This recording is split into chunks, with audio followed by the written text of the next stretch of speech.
Hi everyone, welcome to our Q&A of the week. We have two very, very interesting questions this week.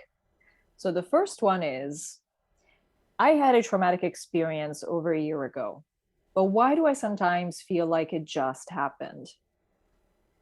Yeah, we feel for you, we empathize. This is something that comes up literally all the time. Yeah, and it has to do, unfortunately, with how trauma works. Mhm.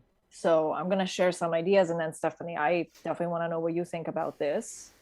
So, the thing that comes up with trauma a lot is that, you know, there's an event and then there is how, our nervous system responds or reacts to the event. And what happens with triggers is that sometimes there are parts of us that are activated in that process. And by parts, I mean, physiological components that almost like forget the difference between the past and the present. An example that I could give is, when veterans hear fireworks, they know that it's fireworks, but they go and run and hide under the table. Mhm. The reason why that happens is because the emotion centers in their brain detect something that reminds them of past danger. It brings them back to that place. So in that moment, to that part of their brain, there is no difference between what happened in the war and what's happening now. And they just have to run. They just have to fight or flee. In this case, they flee and they hide under the table. Even though other parts of their brain, such as, the prefrontal cortex, is aware of the fact that this is not the war and that this is the present, that part is not able to contain the reaction, because the emotional reaction that comes as having to protect oneself, having to stay alive, is too strong.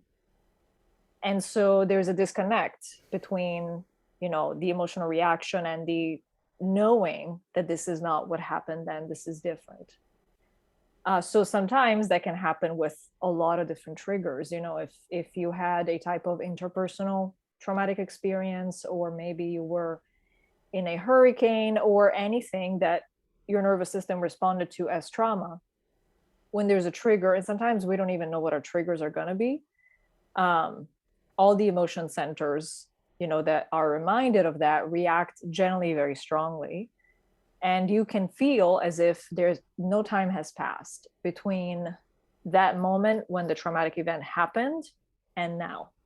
Mhm. And it's something that is happening to try and keep you alive. It can be unpleasant in the moment, but it's happening for a reason. It's because your nervous system thinks that right now everything else goes out the window, we need to stay alive. It can be painful, it can be difficult, but having the awareness come in into that, and just breathing through the experience, grounding yourself through the experience, reminding yourself, yes, I'm going to fight or flee if I have to, but reminding myself that this is not then, this is now.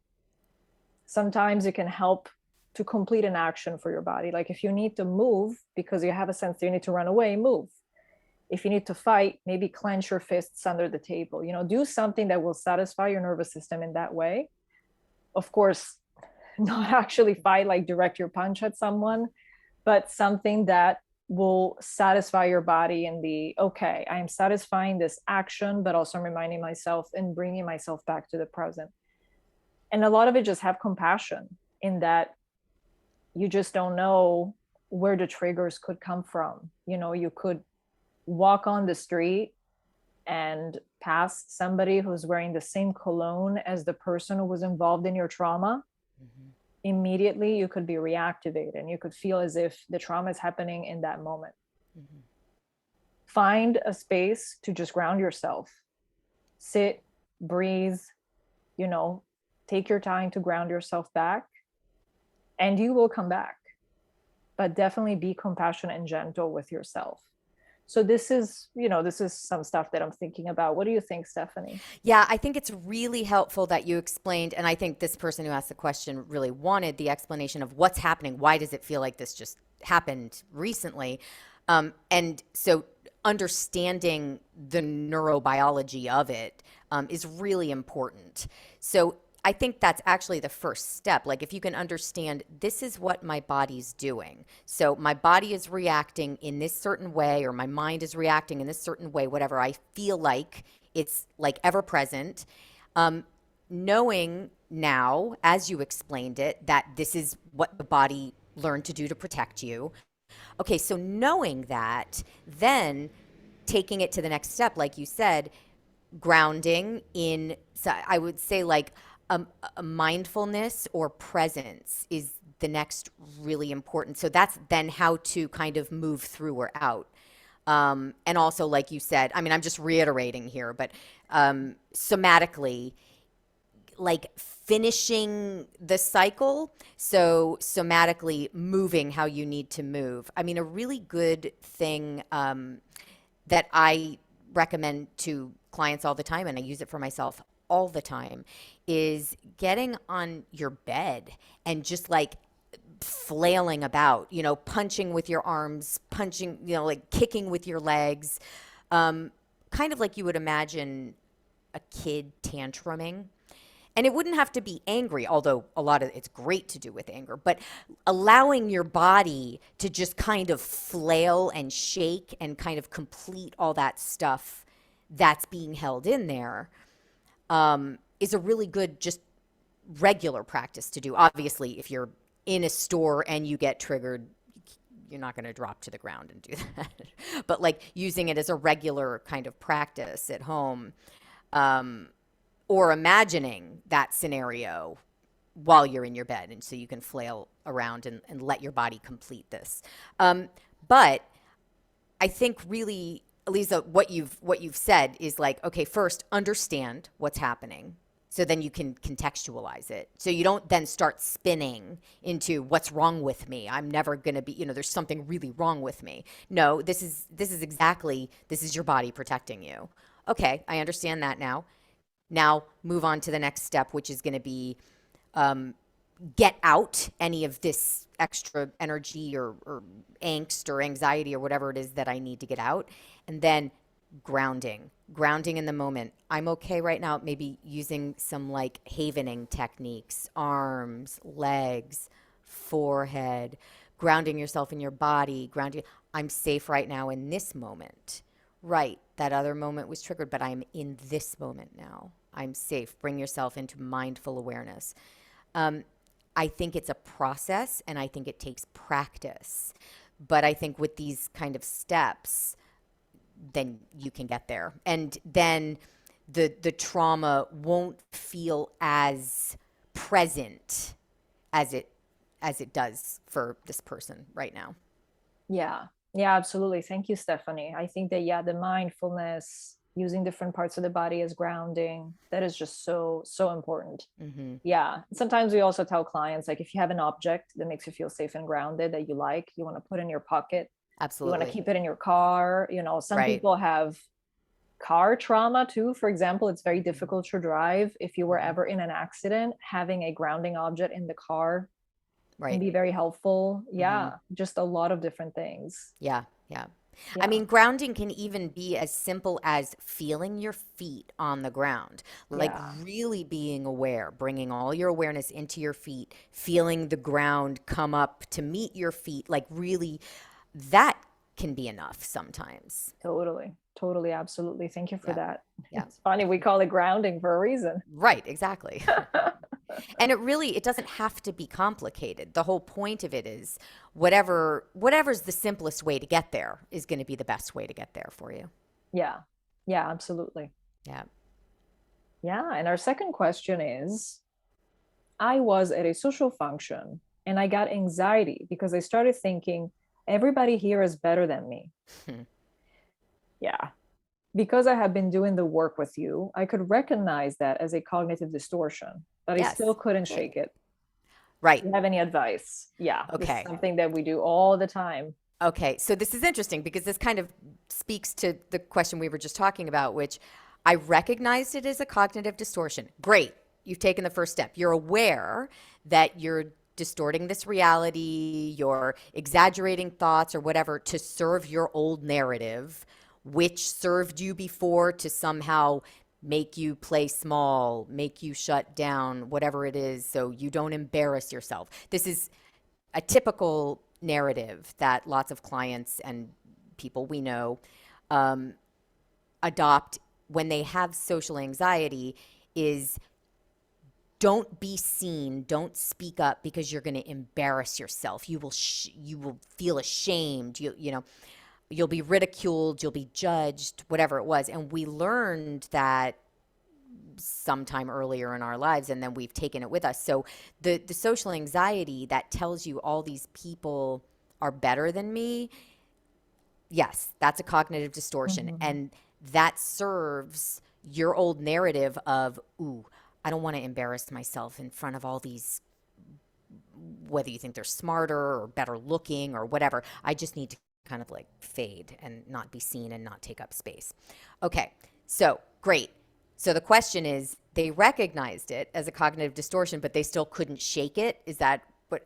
So Yeah. here's the thing of everything is that you have these thoughts, right? And these thoughts and these beliefs, then your mind and your body adapt to really believing these things, and then they do the things that they need to do to protect you, like we were talking about in the last question. So you might have these thoughts, but then your body, who also believes these thoughts and beliefs, has been now programmed and conditioned to react in a certain way. So right, you start getting the anxiety, and however the anxiety feels to you, if it's shakiness, if it's like a pit in your stomach, if it's nausea, if it's dizziness, whatever it is. So even though you're recognizing this thought that these people are better than me, which is a distortion, it's not reality, but you're recognizing it as a distortion, but your body is still reacting to the belief and the knowledge that they are better than you, right? Because that's been the old narrative. That serves the old narrative. So the body will get triggered to react to that to protect you, to shut you down. So again, it becomes awareness and then the practice of, okay, so for this situation, I would say the awareness that this is a cognitive distortion. Then maybe dialoguing with the cognitive distortion, separating it out from the body. This is something I heard and believed as a protective device, right? As a tool, coping mechanism, but it no longer serves me. And so I'm not only choosing to not believe it anymore, but also body, you need to not believe this anymore. This isn't the truth. And so then where you feel the anxiety in your body, tell that part of your body, you don't need to react to this anymore. This isn't the truth. This is a lie. This is a lie. So let's say you have nervousness in the pit of your stomach. Literally tell the pit of your stomach, this is a lie. You don't have to do this. This is a lie. These people are not better than me. These people, that doesn't even exist. Whatever I'm trying to measure myself by, that's serving my old story. Tell whatever part of your body is feeling the anxiety, this is a lie. And hopefully bring it into then, again, the present moment. The present moment, I recognize that everybody's human, and this is some construct that I believed when I was younger to somehow protect me. It no longer does. It holds me back, and I just want to be able to be here and be present and not be rating everyone around me, you know? Mm-hmm. And take it from the new perspective that will serve you better. Yeah. But it is a mind and body training and experience. So you might, right, recognize the cognitive distortion, but your body still may be reacting to the old stuff. So Mm-hmm. it's about integration and training, really. Yeah. Boy, sorry, I really went on a long walk Oh, there. that's great. Yeah. That is Yeah, do you so have anything great. to add to that? I mean, you've said it. You've really said it. Yeah. I'm thinking how, again, like things are processed at such different layers. Hmm. And society always tells us, fix it up here, process it up here. Up here is only part of the story. Right. It's only part of the story.